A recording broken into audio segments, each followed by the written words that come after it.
Ang gagawin nyo nga lang, hulugan natin yun, kahit 100 Hong Kong dollars lang, para ma-reactivate kasi dormant lang. Hindi yung close ha, dormant lang. Yan. Try mo na lang. 100 dollars. Ano po? Siya. Tapos kumuha ka na lang ulit ng panibago tapos transfer mo na yung account.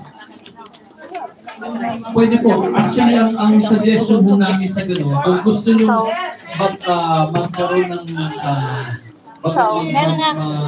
invest, isasuggest namin sa inyo, mag-activate kayo, upload kayo ng online content. Para sa gano'n, doon mo natin kayo.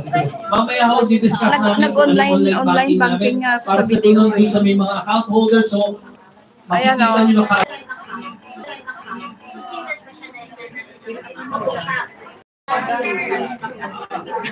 okay, pag nag-video kayo sa Pilipinas, wala kang bayad. Pag nag-video, wala kang ballpen? Wala. Pag dito ka nag-video, pag sa machine natin, ang withdrawal is 50 pesos a charge. Pero pag nag-withdraw kayo sa ibang ATM machine, like sila HSBC, $3. Ballpen, sir?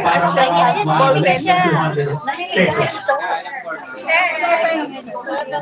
Ito po, Philippines po. Ano? Sir, ako Wait, ho. Pwede blue? Mamaya tuturo namin yung paano yung mag-enroll ng video. Ay, black pala, black. Sir, black.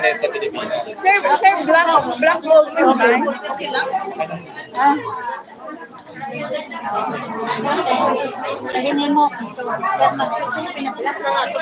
Pero alam mo pa yung bank account, ay na-account number nung dati mong video account.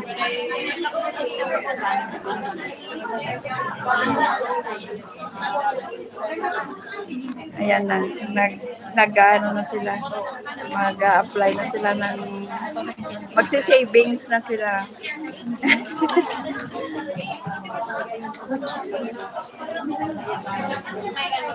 Okay, dun po sa mga interesado, hindi mo nakakuha ng form namin, punta lang po kayo sa Worldwide, second floor, at doon po namin kayo i-assist po.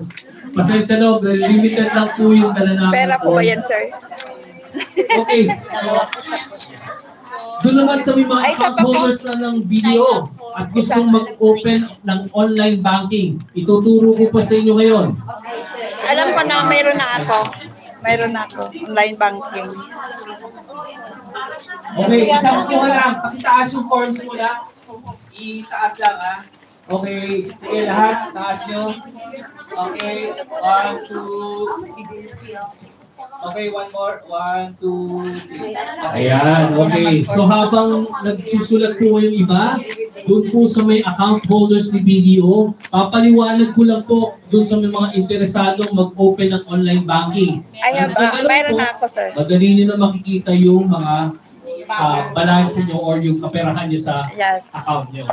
So may dalawa ho tayong klase ng online banking, which is itong online banking natin, ito yung portfolio na makikita nyo rito yung o makakapag-produce kayo ng statement of account nyo.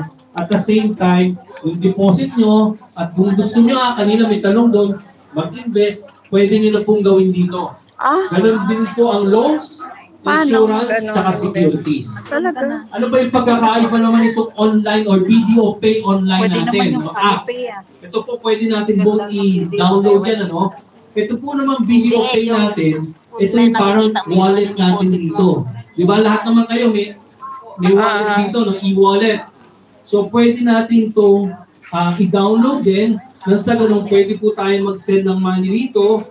Meron din tayo mga rewards, saka mga other, kung meron tayong gustong bilhin o bayaran, pwede natin gawin dun sa video pay. Next slide. So, dun sa may mga access ng video online. Sino po may access ng video online na? Ayan, marami pala. So, ang gagawin nyo lang i-download nyo lang po yung video pay. Kung ano po yung username nyo doon at password, i-key nyo lang doon at ma-access nyo na itong video pay. Next. So, meron kayong matatanggap na